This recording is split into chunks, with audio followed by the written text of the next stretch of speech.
Hi, I'm Dave, CubbieDude. These are books. The complete title of this book is Chicago Cubs Cookbook, All-Star Recipes from Your Favorite Players. It is edited by Carrie Muscat and it was published in 2010. First, let me say that the proceeds from the sales of this book benefit the Dempster Family Foundation, and that's a good thing. Secondly, I cannot tell a lie. I have not, as yet, tried to make any of these recipes, but I intend to. Thirdly, I enjoyed reading this book. It's easy for us to get too caught up in the wins versus losses, analyses of various statistics, etc. We sometimes forget that these are real people with real lives. Chicago Cubs Cookbook reminds us that the Cubs are real people who eat real food and who sometimes cook too. It was a nice change of pace. Here are some specific observations. The first direction, listed under How to Build the Perfect Chicago Dog, reads as follows. Boil the hot dogs at 145-degree water per package instructions. I thought water boiled at 212 degrees Fahrenheit. The discussion about Randy Wells' hot wing dip includes the following statement. The way Randy sees it, most people eat chicken wings and have dip at their football parties. This way, he says, it combines both. I cannot argue with that logic. The Cubs Clubhouse recipe from yogurt mashed potatoes comes from Tom Otis Heilman, his brother Tim, and Gary Starr, who run the Cubs Clubhouse. The ingredients include 4 potatoes, 4 tablespoons plain low-fat Greek yogurt, and a half-cup low-sodium chicken broth. Those are my kind of ingredients. The discussion leading up to John Graybaugh's loaded mashed potatoes contains the following quote. It's pretty easy to make, Graybaugh said, and then cautions, it's not very good for you. I'm all in favor of comfort food, which is easy to make. 2 recipes which especially grabbed my attention were provided by Jim Hendry's friend, Vicky Corville. They are crawfish etouffee, and etouffee literally means suffocated or smothered, and chicken and sausage gumbo. Now, I like crawdads, and I make gumbo, or is it jambalaya, with chicken and sausage and shrimp. So these 2 are right up my alley. To build your own steak tacos from Hub 51 with marinade, tomato salsa, and guacamole, directions are very good looking. Brett Jackson, let me try that part again.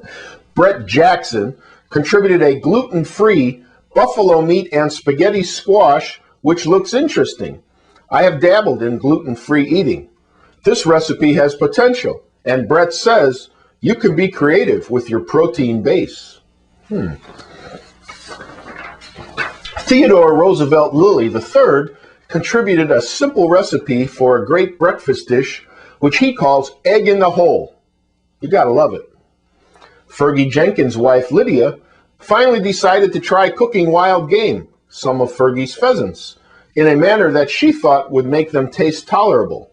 Fergie gave her the recipe, titled Fergie's Bagged Pheasant, and it turned out great.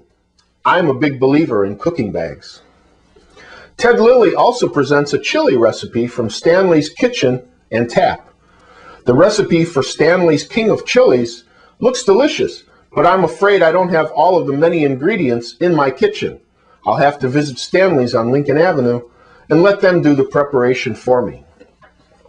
Lou Piniella, you remember him, presents Anita Pinella's layered chicken salad and says, if we're winning, I go out a little more. If not, I tend to stay in. The ingredients for Anita's salad look tasty. I think this one is Dave-proof and doable. Mike Quaddy says, once I get home for the winter, my time is consumed by 2 of my other passions, fishing and cooking. My home along the Florida Gulf Coast affords me with some of the best shallow saltwater fishing in the country, and the only thing better than the challenge of catching these fish is the fun of preparing them. Q likes to serve his pecan-crusted snook with Cajun cream sauce, with roasted potatoes, sweet corn relish, and blue cheese and pear salad. I got to try this one. Ryan Sandberg's wife, Margaret, contributed a recipe for chicken tacos, which looks delicious. Ryan also presented a recipe for Harry Carey's rigatoni with vodka sauce, and there's a winning trifecta right there. Ryan Terrio presents a jambalaya recipe called Chef John Folsey's Chicken and Sausage Jambalaya, which, as I mentioned before, is right up my alley. Alfonso Soriano and Carlos Marmol present a Dominican dish called mango from Sobieda's Minea's Tropical Taste restaurant near Humboldt Park, my old stomping grounds.